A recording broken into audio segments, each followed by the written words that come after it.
नमस्ते दोस्तों, मैं मौर्य वर्षा मेरे YouTube चैनल पर आप सबका स्वागत करती हूँ। आज हम हबीब तनवीर का आगरा बाजार ये नाटक देखने वाले हैं। वैसे इस नाटक में 2 अंक हैं। नाटक बहुत ही बड़ा है, इसलिए मैं इस नाटक पर 2 वीडियो डालने वाली हूँ। आज हम आगरा बाजार के नाटक में आया हुआ पहला अंक यानी 2 अंक इस नाटक में है, तो पहले अंक पर आज इस वीडियो में बात करेंगे और अगले वीडियो में दूसरे अंक पर बात करेंगे। ठीक है, बड़ा है इसलिए मैंने इसके 2 भाग बनाए हैं, एक पहला अंक और दूसरा अंक। आगरा बाजार ये नाटक 1954 में इसका पहला संस्करण, 70 में दूसरा और 89 में तीसरा संस्करण हुआ। इतना प्रसिद्ध और व्यंग्य प्रधान ये नाटक है और आगरे के बाजार पर ये पूरा वर्णन एक ही बाजार का, जैसे अंधेर नगरी में एक बाजार का वर्णन है, उसी तरह आगरा बाजार में भी एक बाजार का ही वर्णन है और तरह तरह के लोग वहां पर आते हैं, किस तरह उस बाजार में आकर बातें करते हैं और क्या क्या हालत है वहाँ की, इसके बारे में हमें नाटक में देखने को मिलता है। तो चलिए, इस नाटक में अनगिनत पात्र आए हुए हैं और पहले अंक में यानी आगरा बाजार के पहले अंक में जो पात्र आए हैं उनके मैं नाम बता देती हूँ। अगर दूसरे कुछ इसमें पात्र जुड़ जाते हैं तो मैं दूसरे अंक में आपको बोल दूंगी। ठीक है।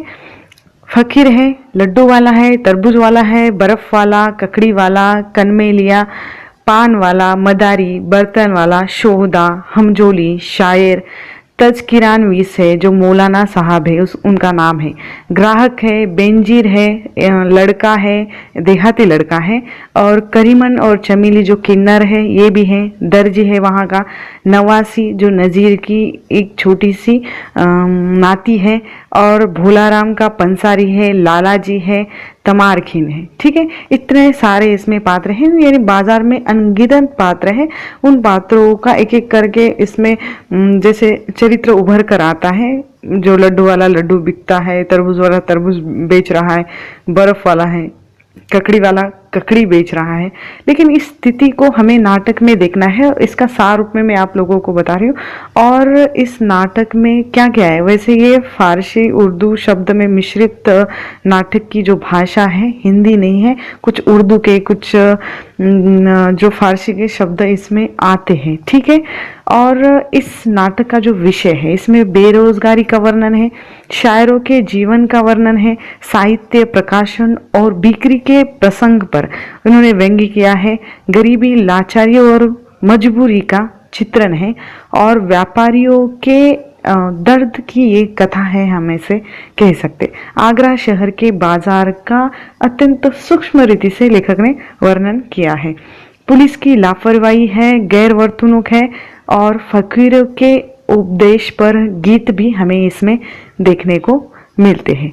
तो चलिए इस नाटक की कथा वस्तु को देखते हैं। नाटक का जो पहला अंक है, मंच पर 2 फकीर नगर की दुर्दशा का वर्णन करने वाली एक कविता लेकर प्रवेश करते हैं। एक के हाथ में भिक्षा पत्र और जपने की माला है, दूसरे के हाथ में एक डंडा और लोहे के कड़े हैं। कविता गाते हुए ताल पर कड़े बजाते हैं। फकीर कहता है, यानी उसकी गीतों में क्या सार है वह मैं आप लोगों को बता रही हूँ। फकीर कहता है, वाणी पर किसी का वश नहीं चलता, तबीयत खराब होती है और मनुष्य जो रात दिन सुख की चिंता करता है, रात दिन किस तरह मुंह की जबान हमेशा बंद रहती है। आगरे में जनसाधारण का रोजगार बंद है। आगरे में कारखानों की वजह से मुश्किलें पड़ी हैं, रोजगार नहीं बने और रोजगार की समस्या है, और ये रोज की समस्या है। किस किस का दुख बताए और रोए। एक बार बंद, सभी बाजार में उधार बंद हो चुका है। दुकान में दुकानदार जैसे चोर बैठे हैं। लाचारी, बेबसी यहाँ दिखने को मिलती है। आगरे का हाल ऐसा हुआ है, बाग पर न माली है न बागबा है, सिर्फ जब कांटेदार झाड़ियाँ और वहाँ के बाग आए हुए दिखाई दे रहे हैं। आगरे का आशिक कहो या साधारण व्यक्ति, मुल्ला कहो या फकीर कहो या शायर कहो या नज़ीर कहो, इन सब के वास्ते उसने लिखे 5-4 यहाँ जो एक मजाक भरे शेर, ऐसा वो फकीर गीतों में कहता है। किसने लिखे ये हमें नाटक में देखना है। अब नज्म पढ़ते हुए स्टेज के बाहर वह चले जाते हैं। साथ ही एक पर्दा तेजी से उठता है और नाटक की शुरुआत होती है। पूरा बाजार का वातावरण है। लड्डू वाला, ककड़ी वाला, दूसरे तरफ फेरी वाले आवाज लगा रहे हैं। पृष्ठभूमि से स्त्री की आवाज गाने की आ रही है। तबले के साथ वो एक गजल गा रही है। पतंग वाली की दुकान बंद है। किताब वाले के यहाँ 2 ग्राहक दिख रहे हैं। जब ककड़ी वाला यहाँ आकर ककड़ी बेचने की कोशिश करता है तो ग्राहक किताब की दुकान से निकलकर पान वाले के यहाँ चला जाता है और किताब वाला अपना हिसाब किताब करने में लग जाता है। सब लोग अपने माल को बेचने के लिए जोर जोर से आवाज लगा रहे हैं और अपने मालों की बिक्री के लिए लोगों को प्रोत्साहित कर रहे हैं। सब लोग अपने माल की बेचने के लिए जैसे आवाजें लग रहे हैं और अपनी माल की तारीफ भी कर रहे हैं, जिसमें लड्डू वाला, तरबूज वाला, ककड़ी वाला, बर्फ वाला, कनमेलिया, पान वाला आदि है। तभी ककड़ी वाला लड्डू वाले से कहता है कि तू फिर मेरी जगह पर बैठ गया। लड्डू वाला कहता है तभी तो मेरे लड्डू अभी तक एक भी नहीं बिका। फिर आवाज लगा कर कहता है सुबह से 200 लड्डू बिक चुके हैं और 2 घड़ी बाद नहीं मिलेंगे, लेना है तो अभी ले लो। यानी वो एक बेचने की वह झूठ बोलकर भी बेचना चाहता, लेकिन खरीदने के लिए कोई आ रहा ही नहीं। और ककड़ी वाला कहे तू झूठ बोल रहा है, सवेरे से 200 लड्डू बेचे हैं ऐसा भी बोल रहा है, मेरी जगह बैठा है और झूठ भी बोलता है। लड्डू वाला कहता है कि फिर क्या करूं, 10 दिन से एक भी लड्डू नहीं बेचा है। वह जो व्यापार की बात है और व्यापार करने के लिए झूठ मूठ तो बोलना ही पड़ता है। यहाँ बातों के ही पैसे मिलते हैं। और ककड़ी वाला फिर उसे उठने के लिए कहता है। लड्डू वाला नहीं मानता, दोनों में बहस होती है, फिर झगड़ा शुरू होता है। लड्डू वाला कहता है कि काली चीज को देख के ग्राहक बिदक जाते हैं और हट जाओ ऐसे। ककड़ी वाला कहता है ये अपने बाप की है क्या, जो सड़क है, या मजाक करता होगा और तुम मेरे साथ जिस तरह मजाक कर रहे हो तो अपने बाप के साथ भी करता होगा। फिर ककड़ी वाला बेचने के लिए आवाज लगाता है। अब दमड़ी की चार रेशम की तरह मुलायम, गन्ने की सी मीठी, ताजा ककड़िया, ताजा ककड़ी, ऐसा कहते हुए वो अपनी ककड़ियों को बेचने के लिए लोगों को आवाज दे रहा है। कुछ लोग प्रवेश करते हैं। ककड़ी वाला आवाज लगाता हुआ उनकी तरफ बढ़ता है। उनका रास्ता रुककर खड़ा हो जाता है। इतने में एक मदारी दाई तरफ से एक बंदर लेकर आता है और अपने तमाशे का रंग जमाने लगता है। वहीं बाजार में फेरी वाले, बच्चे, लड़के, सब रास्ता चलने वाले सब वहां इकट्ठा होने लगते हैं, जमा होने लगते हैं और शोर थम जाता है। मदारी बंदर को नचाते हुए गाता है, कहता है कि जरा आगरे शहर का जो नाच दिखा दो। बच्चों को तालियां बजाने को कहता है। फिर मदारी जो जो पूछता है बंदर उसी तरह अपनी नकल करता है। जैसे होली में मृदंग कैसे बजाते हैं तो ऐसा पूछने पर वो मृदंग बजाने लगता है। बरसात में क्या होता है तो वो फिसल कर गिरने की कोशिश करता है। पतंग उड़ाने के लिए ठंडी लगी तो वो ऐसे हर तरह की वो नकल करता है। और मदारी कहता है हिंदी को राम की कसम और मुसलमान को कुरान की कसम। ये उस नाटक का संवाद है, हिंदी को राम की कसम और मुसलमान को कुरान की कसम। सब लोग पीछे हट जाओ, फिरंगी हिंदुस्तान में कैसे आए। बंदर भीख मांगने की नकल करता है। हमारी जैसी हालत है, बंदर पेट बजाता है। कल कैसी हालत हो जाएगी, बंदर जो गिर पड़ता है। अब पैसे मांगने को जैसे ही वह लोगों के पास जाता है बंदर, तो लोग वहां से खिसक जाते हैं।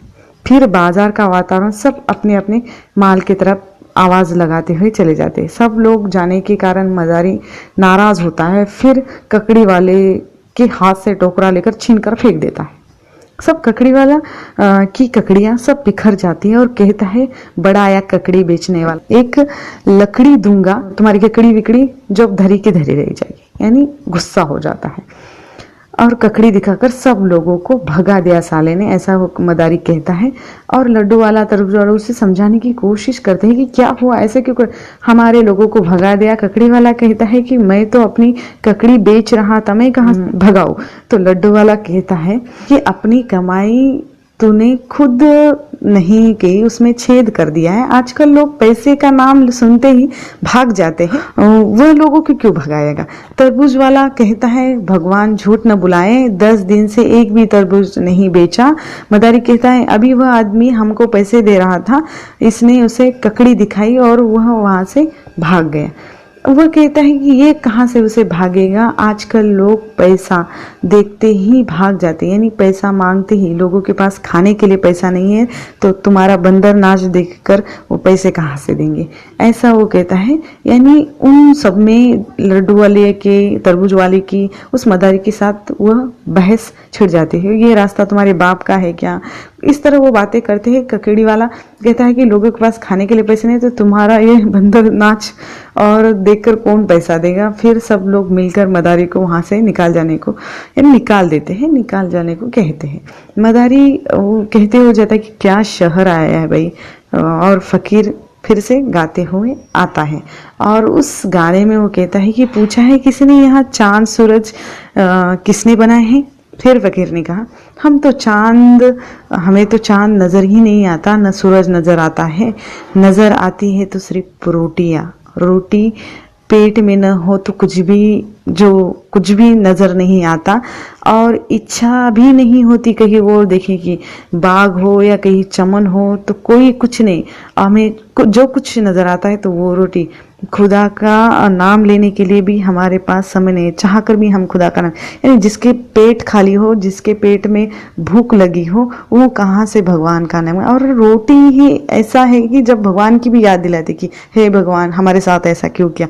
तो इस तरह यानी एक रोटी ऐसी है, यानी खाना ऐसा है, अगर व्यक्ति भूखा है तो उसको समाज कार्य की या किसी और के बारे में सोचने की नौबत ही नहीं आती। इसीलिए रोटी और खाना ये मिलना चाहिए। रोटी के वास्ते ही सब लोगों के लंबे बाल रोटी के लिए ही बांधे, कोई हर रुमाल रोटी के वास्ते। सब विचार आचार रोटी कमाल है, रोटी के लिए सब रूप दिखाती है, रोटी ही भगवान की भी याद दिलाती है। ऐसे उन्होंने इस फकीर ने अपने गीत के माध्यम से वर्णन किया है रोटी का। अब रेवड़ी वाला कह रहा है कि बाबू लेते जाना घर, खाना 4 मिलकर गुलाबी रेवड़ियाँ। अब बीच में कनमेलिया भी आवाज लगाता है और वो कहते हैं 1 में 2 काम, दांत कुरेदो और कान का मेल भी निकालो। इस तरह वह अपने कन मेले का वर्णन करता है। चन्ने वाला आवाज देता है कि चन्ना चोर गरम और गर्मा गर्म आगरे का चन्ना है, बड़ा गुलदस्ता। और हर तरह से वो अपने चन्ने को बेचने की कोशिश कर रहे हैं। ककड़ी वाला भी अपनी बात बोलता है, लड्डू वाला भी कहता था। और ककड़ी वाला कहते कि मुझे एक बात अभी अभी सूझी है। तो लड्डू वाला कहते हैं क्या आत्महत्या की सूझे। तो कहते कि आत्महत्या तो मूर्ख लोग करते हैं और मुझे आत्महत्या की बात नहीं सूझी। इस ज्ञानी संसार में बहुत सारे रास्ते खुले हैं। ये संवाद है ना?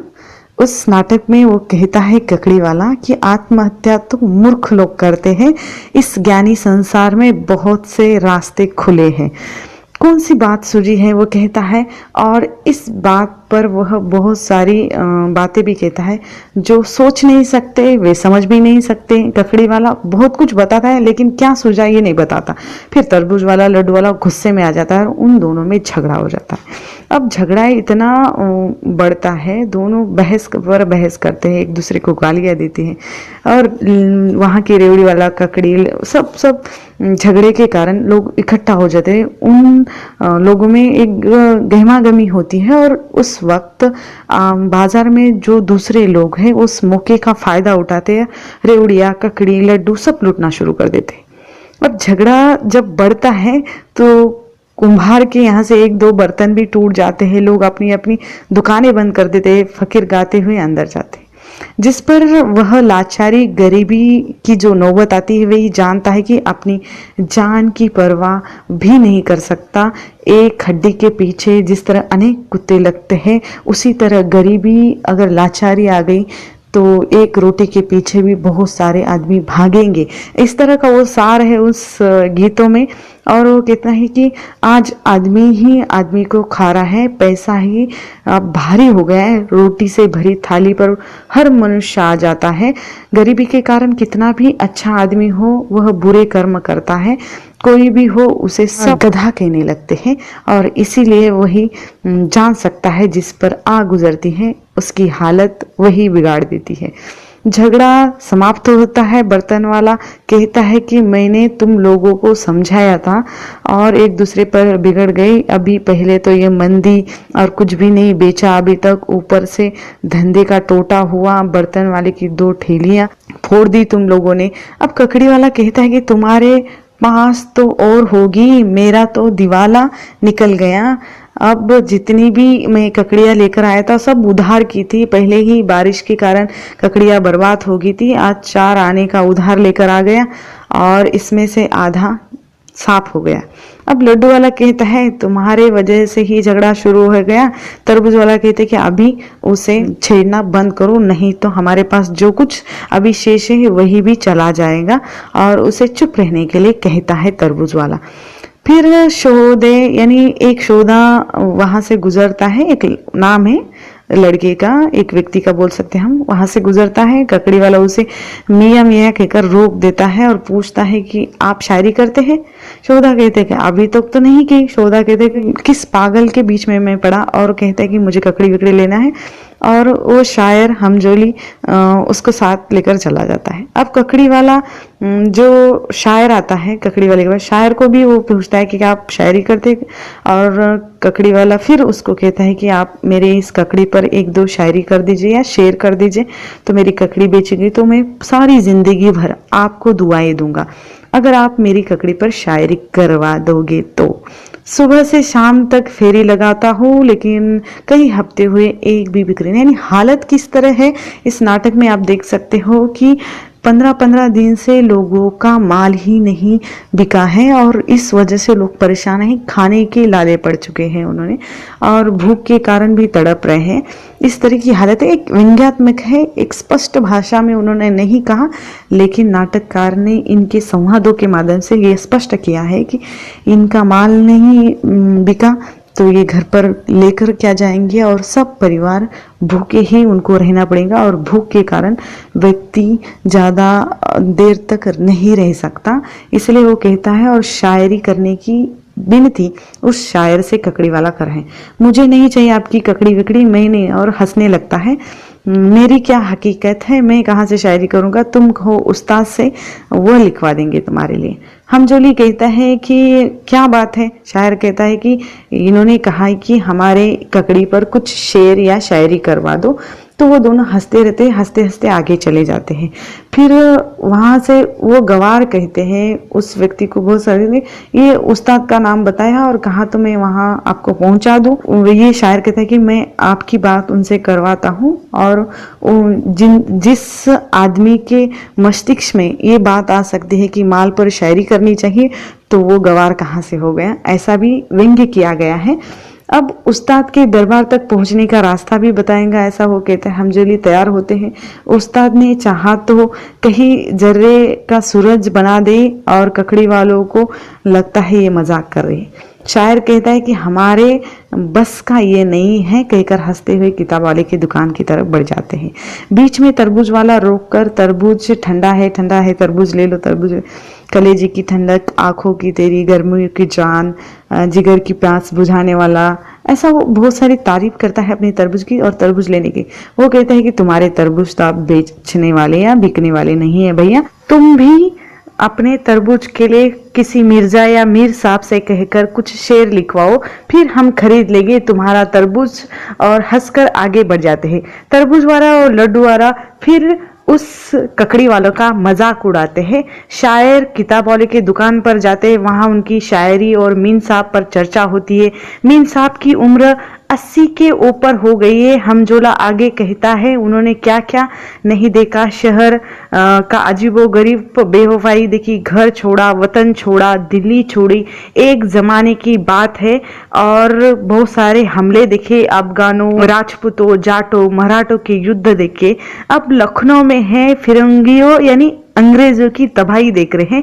किताब वाला इस बात पर कहता है कि सच कहा भाई तूने, आज जमाना ही ऐसा है, वातावरण बदल चुका है। मुझे ऐसा लगता है कि एक कवि एक शेर के बराबर है जिस पर सैकड़ों कुत्ते बिल्लियों ने हमला कर दिया है, उसे जख्म दिए हैं। जब वह जमीन पर पड़ा लाचार हो गया तो आसमान से चील गिद्ध भी जमा हो गए और चोंच मार मार कर उसे नोच कर खा रहे थे। वह शेर है, उसे दर्द हो रही है। शायर किताब वाले की तारीफ करता है। शायर एक किताब छपवाना चाहता है, किताब वाला तैयार होता है, सिर्फ शायर के शेर छापता है, फिर मसूदा भेजने के लिए भी कहता है। अब फिर फकीर आते हैं और गाते हुए आते हैं। अब फकीर ने जो गीत गाया है उसमें उन्होंने कहा है कि खुशामद करना है तो संत जन की करो, जो औलिया और रब की करो वह राजी हो जाता है। जो खुशामद करते हैं वे अपनी जिंदगी में ऐश करते हैं और जो नहीं करते वे हमेशा मोहताज रहते हैं। खुशामद से मक्का मुल्क और तासीर, अगर भला हो तो भले की खुशामद कीजिए, अगर बुरा हो तो बुरे की खुशामद कीजिए। पाक नापाक, सड़े कुत्ते बिल्ली गधे की भी खुशामद करो, खुशामद से खुदा राजी होता है, फकीर गाते हुए जाता है। अब किताब वाला शायर के बारे में बाजार में बैठे हुए एक किताब वाले की दुकान पर और शायर के साथ वो दोनों झगड़े के बारे में बात करते हैं। लूटमार हो गई, गनीमत समझिए कि अभी दुनिया में किताबों की मांग नहीं रही, वरना मेरी किताबें लूट जाती। ककड़ी वाले ने ककड़ी पर शेर कहने के लिए बोला, क्या दुनिया का ठेका ले रखा है शायर ने? ऐसा शायर कहता है और शायरी गजल के बारे में वर्णन करने लगता है। अलग अलग शैलियों का या मसनवी जो शैली है उसका भी वर्णन करते हैं। ककड़ी वाला एक वृत्तांत लेख को भी कुछ सुनने के लिए विनती करता है, पर वह किताब वाले के दुकान पर से आगे जाता है। किताब वाला सलाम करता है और उसे बैठने के लिए भी जगह देता है। शायर कहता है, गरीब सुबह से आपकी राह तक रहा था, आप दो चार शेर उसकी ककड़ी पर लिखवाए होते तो अच्छा होता, आपने तो उसकी बात का जवाब देना भी सही नहीं समझा। अब उसका नाम क्या है देखो, तज़किरान वास, यानी तज़किरान वास एक मौलवी साहब है। वो कहता है कि ऐसे वैसे से बात करके अपनी जुबान में खराब नहीं कर सकता। और किताब वाला कहता है, आप भी मीर साहब के कदमों पर चल रहे। सुना है लखनऊ से सफर करते समय मीर साहब एक लखनऊ के साथ एक ही इक्के पर बैठकर आ रहे थे। रास्ते भर खामोश रहे ताकि जुबान न बिगड़ जाए। तज़किरानवास कहता है, यही आगे जाकर शेरी अदब को जिंदा रखेगी, वरना बर्बादी की कसर कौन सी बाकी है। दिल्ली में जिस किस्म की जबान लोग बोल रहे हैं मैं तो कान बंद कर देता हूँ। अब ये जो मौली है अपना जो तर्जुमा नाम का वो किताब मांगता है। किताब वाला रफीउद्दीन का है, ऐसा कहता है। मौलवी अब्दुल कादिर की चाहिए तो आपको इंतजार करना पड़ेगा, ऐसा भी कहता है। फिर जमाने की बातें करते हैं, चर्चा होती है, तरक्की का दौर है, जमाना तेजी से बदल रहा है और मशीनें आ गई है, जगह जगह छापखाने खुल रहे हैं। और सुनने में आया है कि कलकत्ते में एक फिरंगी संस्कृत, फारसी, उर्दू और हिंदुस्तानी जबानों में बड़ी मेहनत यानी महारत हासिल कर रखी है। उसने एक मदरसा भी खोला है। फोर्ट विलियम कॉलेज का वर्णन यानी उसके लिए किस तरह वरने फोर्ट विलियम कॉलेज की जब शुरुआत हुई तब का कुछ कथानक इसमें आया है, हम कह सकते हैं। और फोर्ट विलियम कॉलेज की शुरुआत हुई, वहाँ इस भाषाओं में शिक्षा दी जा रही है। शायर द्वारा कहना कि अब दिल्ली में भी अंग्रेजी जबान की तालीम दी जा रही है, साथ ही रसायन और भौतिक शास्त्र पर भी शिक्षा दी जाएगी। किताब वाले को यह नास्तिकता का दौर लगता है और उसे बदलना है तो धर्म युद्ध का जो योद्धा है उसकी जरूरत पड़ सकती है। हमजोली कहता है, जमाने को युद्ध की नहीं बल्कि इंसानियत की जरूरत है। ये बात उन्होंने बहुत ही सही कही और उन्होंने कहा कि अभी किसी धर्म युद्ध के योद्धा की नहीं, अभी इस युग में तो यहाँ पर एक इंसानियत की, इंसान की जरूरत है। अध्ययन अध्यापन का नया सिलसिला शुरू हो रहा है। इंसान भी यही से जन्म लेंगे। वैसे भी सारे जमाने में लूट मार मची हुई है, जिसे देखो वो अपनी बेरोजगारी पर रोना रो रहा है। इन कॉलेजों से कम कुछ लोगों का रोना तो बंद हो जाएगा, कुछ लोगों को रोजगार तो मिल जाएगा, ऐसी बातें वह कहता है हमजोली। अब किताब वाला मौलाना से कहता है, अब आप भी नए रास्ते निकालिए कि जो कृतियां हैं, कुरान की व्याख्या है, पैगंबर की कही हुई बातें हैं, उनकी आलोचना समीक्षा में कुछ नहीं रहा। दिल्ली में छापखाना आ रहा है, बहुत जल्द उर्दू में रिसाले अखबारात छपने शुरू हो जाएंगे। वही सोच रहा हूँ कि कुतुब खाना खोलूं और अखबार का सिलसिला शुरू करूं। मौलाना द्वारा कहना कि बहुत बुरा वक्त आया है, जब कल की बात बताता है कि किस तरह वह बेग साहब के साथ बातचीत कर रहे थे, किस तरह आगरा दिल्ली को लालची लोगों ने लूटा है। कोलकाते के नए फिरंगी मदरसे में बैठे हैं। एक दर्दनाक दास्तान सुनाई मौलाना को, जब बेग साहब का भतीजा असदुल्लाह की शादी हो गई है। कम उम्र में शेर कहता है, वह मेरी भी समझ में नहीं आता, ऐसा कहता है। शायर कहते कि इसमें हैरत की क्या बात है। शेख मोहम्मद इब्राहिम जौक को देखिए, 18-20 की उम्र में अकबरे सानी के दरबार में गए थे। सारी दिल्ली में उनकी तूती बोलती है। मौलाना गंभीर हो जाते और कहते कि अब किसी दिल्ली या कहाँ का दरबार, कौन से अकबरे सानी जिसका नाम सबसे ऊंचा और श्रेष्ठ था, अब वहां सब लूटपाट जम गई है, सब उजड़ गया है। लोग अवध और दक्खन की तरफ भाग रहे। दिल्ली शाही कब्रिस्तान में अब कुत्ते और उल्लू बोलते हैं। फिर एक ग्राहक आता है और मुंशी मिर्जा या मेहंदी की जो नादिर नामा मांगता है, तो एक आवाज अंदर से आती है। वो कहता है कि मौली साहब से, गुस्से से मौली साहब को कहती है कि इन दुकान के सामने बैठ जाते हैं आप भी हर रोज, बदबू के नाम पर मेरे नाक में दम आ गया। एक अजनबी राह से चलते चलते ये सुनकर बहुत हंसता है। किताब वाला ग्राहक को नादिरनामा नहीं है कहता है। ग्राहक कहता है कि वो नहीं है तो ठीक है, किस्सा लैला मजनू का दे दो। तो वो कहता है खुसरो का तो खत्म हो गया, हैदरी साहब का है। ग्राहक को दिखाया जाता है। ग्राहक अंदर भीतर चला जाता है और देहात की एक टोली जो बलदेव जी का मेला गाती हुई आती है। अब वो कहती है कि दिलबर है, नवेला है, नाच, चेला, मोतिया, चमेली बेला है, भीड़ में अकेला है, शेरी, गाँव वाला भी है, अशरफी, यानी पैसा धेला सब कुछ है। एक ने एक खेला है, उसमें रंग रूप है, झमेला है और बलदेव जी का मेला है। इस तरह वो गीत गा रहा है। अर्थात मेले में सब तरह के लोग हैं, कोई नारायण है, कोई नरसिंह है, कोई रावण भी है। टोली गाती हुई निकल जाती है। एक हसीना के पीछे शोधा लगा हुआ है। बेनजीर से वह कहता है, जिस तरह श्री रामचंद्र ने लंका को जीता, उसी तरह तुमने मेरे दिल को जीता। मैं तो रावण जैसा था, यहाँ की सुंदरियों ने मुझे वश में करके राम बना दिया। बेनजीर इस बात के लिए गवाह मांगती है। दोनों बात करने के बहाने आगे बढ़ते हैं और शायर मौलाना, आजकल आप तज़किरा लिख रहे, ऐसा वो पूछता है मौलाना को। मौलाना कहते कि हाँ, कहाँ तक लिखना हुआ? तो वो पूछते कि गुमराहों की मंजिल में वो भटक रहा है। सोज मरहूम के साथ की जो दोस्ती उन्होंने उसे याद किया है। एक ज़माना था दिल्ली और उसके आसपास के शहरों में चक्कर लगाते थे और सोज मरहूम के अलावा मीर साहब, ख्वाजा, मीर दर्द, हजरत सौदा, मीर हसन, हजरत फुआ, इन सब के साथ उठना बैठना होता था। ये हजरत की मृत्यु के बाद महफिल ही उजड़ गई। मौलाना फिर कहने लगते, बीच में किताब वाला एक लड़के से पान मंगवाता है। मीर साहब जो 30 साल बाद अपने जन्मस्थान पर लौट आए हैं, इसके बारे में बात होती। सब यानी अपना उनको मान मिला, सम्मान मिला, प्रतिष्ठा मिली, लेकिन महफिल और वह शायर, दोस्त, मुंशी, दानिशमंद नहीं रहे। 4 महीने वहां गुजारे और दुख के साथ वापस लौट गए। लड़का पान लाकर देता है, दूसरी तरफ ककड़ी वाला एक आदमी के पीछे भाग रहा है शेर लिखकर देने के लिए। शायर, मौलवी साहब और किताब वाला अपनी अपनी बातों पर वो चर्चा कर रहे, अपनी लिखी दीवान किताब को दिखने के लिए कहते हैं। मौलवी साहब कहते हैं कि आग्रह किस बात का, ना आपके खिदमत में मैं हाजिर हूँ। किताब वाला ग्राहक लैला मजनू नहीं है से ग्राहक को बोलता है। ग्राहक वापस चला जाता है। मौलवी कहते कि अब जमाना देखे, यहाँ फारसी की किताबें गायब हो रही है, उर्दू में लिखी जा रही है। शायर मौलवी को कहते हैं कि इस बाजारी चीजों पर शायरी करवा दीजिए। होली दिवाली पर कुछ तुकबंदी का जमाना आने वाला, यही बाजारी चीजें ज्यादा बिकने वाली है और चीजें बेचेगी और बिकेगी भी।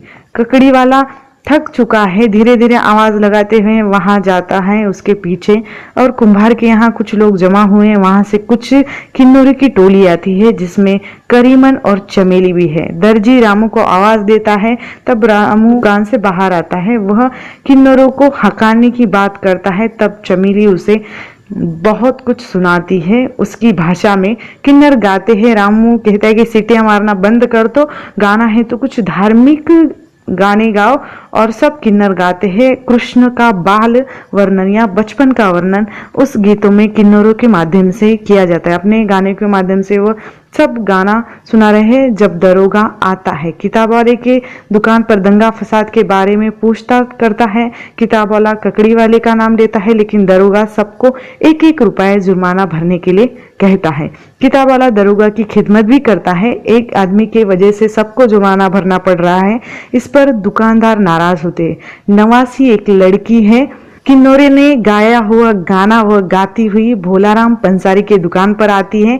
आम का अचार मांगती है और नजीर कहाँ है कहते हुए शहर में ये अंधेर हो रहा है, जुल्म हो रहा है। इस जुल्म पर कविता लिखने के लिए कहते हैं। नवासी कहती कि राम साहब के यहाँ बैठे हैं। नवासी आचार लेकर चली जाती है।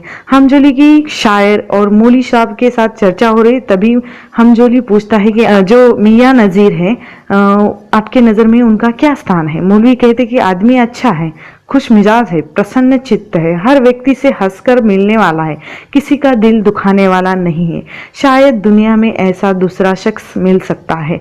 और शायरी दूसरी चीज है। असली लेखन करता है, बकवास, अश्लीलता, फक्कड़पन है उसके शायरी में। नजीर को शायर मानना बहुत बड़ा लांछन होगा।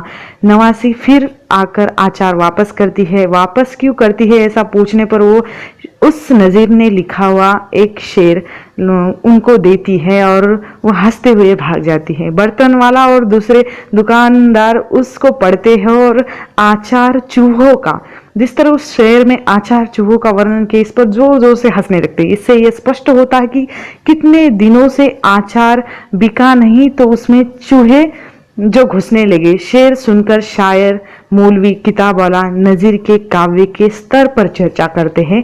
इनका मानना है कि नजीर के शेर फकीर भिकारी गाते हैं, इससे इज्जत खराब होती है। अर्थात कविता कवि को बांधने की जो प्रवृत्ति है जो मौलवी और शायर में हमें देखने को मिलती है। और मौलवी कहते कि जिसमें तमाम उम्र पतंगबाजी, आवारागर्दी, जुआ खेलने में गुजारी हो, उसे कहाँ से शर्म आएगी। शायर द्वारा कहना कि उनके बाजार के लड़कों के साथ गाते बजाते देखा है, हर उत्सव मनाते हैं, रंग खेलते, हर रस्म में शामिल होते हैं।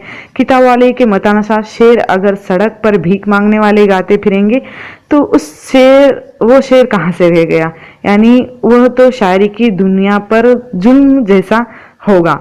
आगे नाटक में कोठे पर महफिल सजी हुई है, महफिल जमी हुई है, शोधा बंजीर आए हुए, फकीर भी एक कोने में दुबकर बैठा है। शोधा कुछ सुनाने को कहता है, अपनी आप बीती सुनाओ ऐसा कहता है। तब बेंजीर नजीर का शेर सुनाओ ऐसा कहता है और प्यार में मदहोश स्त्री का सौंदर्य वर्णन उस शेर में होता है। वह गाती है, तभी दरोगा आता है। बेंजीर इशारों से उसे सलाम करती है। शोधा खुश हो जाता है और मियाँ नजीर को मिलने की बात भी करता है। बेंजीर कहते कि यहाँ आते हैं लेकिन बहुत दिनों से यहाँ वह आए नहीं, आपने उन्हें देखा है क्या, आपकी मुलाकात हुई है क्या, वो पूछती है। शोधा नहीं कहता है। दरोगा बेंजीर को कहता है कि एक तरफ बुलाता है और कहता है कि ये कौन है, भीतर जाने के लिए या भीतर में आओ क्या, ऐसा बोलता है। वह कल आने के लिए कहती है। दरोगा अभी मिलना चाहता है। दरोगा शोधा से गालियां देता है। शोधा पूरी तरह उसके साथ 2 हाथ करने के लिए तैयार होता है। शोधा चला जाने के लिए तैयार होता है, तभी दरोगा नीचे उतर जाता है। शोधा और बंजीर अंदर चले जाते हैं। दरोगा बाजार जाकर ककड़ी वालों को पकड़ लेता है। इतने देर कहाँ था पूछता है। जुर्माना भरने के लिए थाने में आना पड़ेगा। ककड़ी वाला परेशान हो जाता है। सोने से पहले ककड़ी नहीं बेची तो खाना भी नहीं मिलेगा, रोजा पकड़ना पड़ेगा। अर्थात ये भूखा है, जब खाने के लिए कुछ नहीं मिलता तो भूखे रहने की बारी आती है। और शायर किताब वालों को पहली किताब प्रकाशन करने के लिए कितनी कॉपियां छपनी चाहिए ऐसा पूछता है। किताब वाला कहता है 500 कहता है। किताब वाला छपवाना तो पैसा चाहिए। किताब वाला कहता है कि मेरी नई किताबें वैसी ही पड़ी हुई है, आप चौधरी गंगा प्रसाद से मुलाकात करें और छपवाने का इंतजाम करवा दीजिए। शायर कहता है आप ही उनसे बात कीजिए, क्योंकि बात तो वो इनकार करेंगे तो बात वही की वही धरी रहेगी, बात छुपी रहेगी। वो कहते कि मैंने पहले 1-2 बार उनसे बात की है लेकिन मेरी मदद नहीं हुई, आपकी उनकी जान पहचान है, इसलिए आप ही उनसे बात कीजिए और कुछ अगर मिलता है रुपया तो मेरी किताबें छपवाने के लिए भी मुझे दीजिए, ऐसा वो कहता है। और शायर कहता है ठीक है। फकीर गाते हुए आते हैं, उनके गाने में पैसों का वर्णन है। पैसा सब कुछ है, अमीर के दिल का ख्याल, फकीर का सवाल, पैसा ही फौज, वैसा ही सत्ता प्रताप, पैसा ही हंगामा, धूमधाम, रंगरूप, माल, जोर शोर, ठाठ, सभी कुछ पैसा है। ककड़ी वाला पीछे खड़े होकर गौर से सुनता है और पुकारता है, शाह साहेब, ऐसा कहकर पुकारता है। उसे लगता है मेरे ककड़ी पर तो शायरी नहीं कर रहे कोई, तो उसको आवाज देने लगता है और फकीर सामने ही चला जाता है, सुनकर अनसुना करते हुए। ठीक है, यहाँ पर नाटक का पहला अंक समाप्त हो जाता है। हम इस नाटक का दूसरा अंक दूसरे वीडियो में देखेंगे। वीडियो बहुत लंबा हो रहा है, इसलिए मैंने इस नाटक पर 2 वीडियो करने का सोचा है। ठीक है, तब तक के लिए धन्यवाद।